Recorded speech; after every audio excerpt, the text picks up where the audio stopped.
Now we can try this question, again using the boxes method. So let's, as always, we are going to highlight our most important clinical features in yellow. Remember that we are trying to choose 3 most important clinical features in a question. And those important clinical questions are going to allow us, clinical features are going to allow us to come to a differential diagnosis that's hopefully the most accurate, because we took a long time thinking about our most important clinical features, okay? So let's read this one. 30 minutes after undergoing a total gastrectomy for gastric cancer, a 67-year-old woman experiences a drop in oxygen saturation to 84%. Okay, she's extubated and she's given nasal cannula 6 liters of oxygen. I shouldn't be highlighting these because I don't think they're the most important things. Post-operatively, she is receiving an intravenous morphine, and then she's a smoker, has COPD. Her temperature is technically not a fever yet, or if it is, it's just on the cusp of being a fever. Pulse is a little high, respirations are low, physical examination doesn't show any jugular distension, lungs are showing diminished breath sounds at the base. So I've said this before, I'll say it again. When you are choosing your clinical features, odds are your clinical features are going to be at the bottom of the question, just because these questions are organized in the same way that a SOAP note is organized. So they start with the subjective information, then they move on to the objective information, and the most important clinical features are usually in the objective part of the question. They're usually your lab values, they may be important exam findings, or they may be important imaging. Actually, imaging I feel like is very important in these questions. So we're getting in that territory. Let's be more careful. Diminished breath sounds is important. Portable chest x-ray is showing elevation in both diaphragms. So because it's an x-ray finding, and as I just explained, I think those are usually important, I'm going to choose the x-ray finding as one of our key clinical features. And then we have labs. I immediately noticed we are acidotic. I think that's very key. Being acidotic is also suggesting, also we have, hypoxic, hypercapnic. That entire picture I would consider one clinical feature: acidotic, hypercapnic, hypoxic. And actually the other clinical feature I'm going to choose are respiratory rate being decreased. So remember that your vitals are also a part of your objective information. So those are often great things to include for your clinical features if you think they're important. So let's go with our boxes method again. Let's draw our clinical features, which I will show with a C and an F. I think that's a little too thick for this. So number 1, we have low respiratory rate. Number 2, we have acidotic plus low oxygen, high CO2. And then number 3 is the diaphragm is just too high up, elevated diaphragm.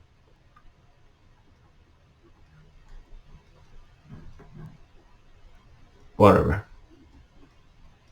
So sometimes when we get to our clinical features, we need to digest what it means, what they mean, right? Decreased respiratory rate and acidification and high carbon dioxide and low oxygen go hand in hand. And then the next piece of evidence is that our diaphragm is elevated. So usually when the diaphragm constricts, it is pulled downwards. So when it's elevated, it's suggesting a relaxed diaphragm. So we have basically a person whose lungs are functioning well, and the clues that we have for why they're not functioning well is that the respiratory rate is decreased. So that's kind of cluing you into a central cause of respiratory depression, meaning this person is just not trying to breathe hard enough. The problem isn't with the lungs, it's with whatever is going on with the brain. And we have an elevated diaphragm that's confirming that finding that the diaphragm is relaxed, right? Likely due to decreased output. Okay, so when it comes to our differential diagnosis, and this isn't really a second order question, meaning it's asking you for your differential diagnosis. Basically, it's just asking you to make a derivation on your most likely diagnosis. So it's asking you to come up with a differential, whatever you think is the most likely, pick that one and tell me what it is, basically. Okay, so for our differential diagnosis, we use the color green. It's our second box.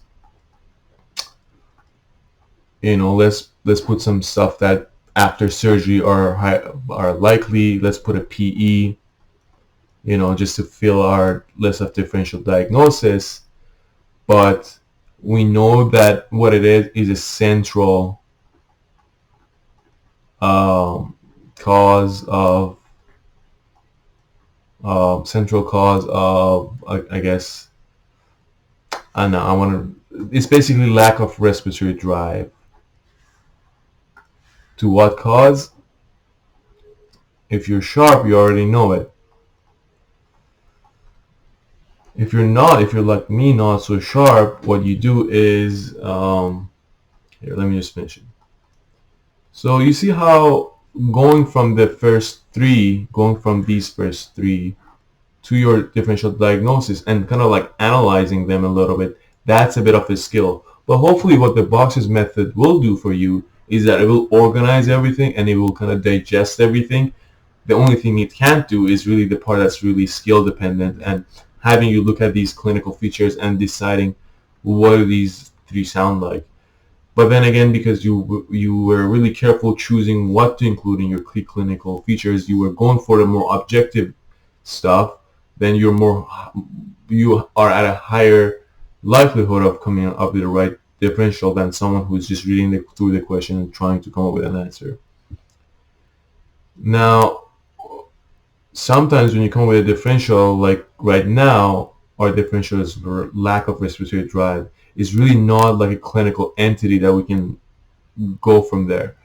But that's okay. Just trust it doesn't have to sound pretty, doesn't have to sound official.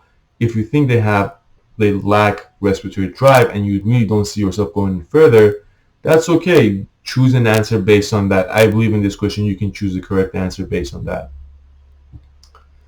But if you want to go a little further and if you're stuck, a good idea is to go back to the question, see what other clues you missed. So in going back to the question, I noticed that it's a post-surgical patient. So it's probably a little anesthetized. It's further kind of reaffirming my belief that this is a central problem. It's always a good sign. It's a sign that I know the question is talking about my differential, so it's increasing my confidence in my question, and it's increasing my me knowing that I'm going to get this question right. And it's a great feeling to have for an exam. It gives a lot of confidence as you're moving through the exam. And then I see that this person is received morphine, so that's another clue. That's a big clue that the examiner has placed there for me to come back to the question and then realize, oh yeah, they got opioids. I was right. This is a central lack of respiratory drive. This person is too sedated with opioids. They're just not breathing. That's why they're acidotic. That's why the diaphragm is all the way up. That's why they're not breathing as fast. So we go to the answer choices. It's basically it's asking me to describe lack of respiratory drive in another way that is basically fitting into the whole clinical picture. Impaired pulmonary circulation. You can think of a pulmonary embolism. That comes to my mind. That is impairing the pulmonary circulation. That doesn't fit our differential diagnosis. or at least our most likely diagnosis. It is our third differential diagnosis, meaning the one that we just don't want to miss. Okay.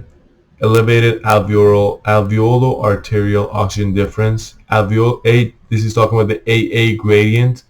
The AA gradient is a measure of how well that layer between the air and the blood is working in terms of moving the airs across. If your AA gradient is increased, all that is saying is that there's something there that's not allowing air and blood to make contact. What could it be? Think of fibrosis, for example. Think of congestion, for example, fluid building up in the lungs. We have increased metabolic demand. The thing that doesn't go well with that in our clinical features is our decreased respiratory rate, and it is our elevated diaphragm. That's why it's important to pick your clinical features really carefully, because you don't want to be going back to the question every time. You want to look at your clinical features and be able to quickly rule things out and rule things in. Expansion of physiologic dead space. This really doesn't make any sense with anything, especially that it's talking about physiologic dead space. Alright, so for this question, reduced alveolar ventilation really does go well with our clinical features. Let's say you don't have time for any of this. Let's say you literally have 30 seconds to answer this question. You pick up your clinical features. Just looking at your clinical features, you have already decided that respiratory rate, the diaphragm, and the acidity are the main important features of this question. Even based on your clinical features that have been selected properly, you can answer this question. It won't be a precise answer. It won't be an answer that you know you're gonna get right.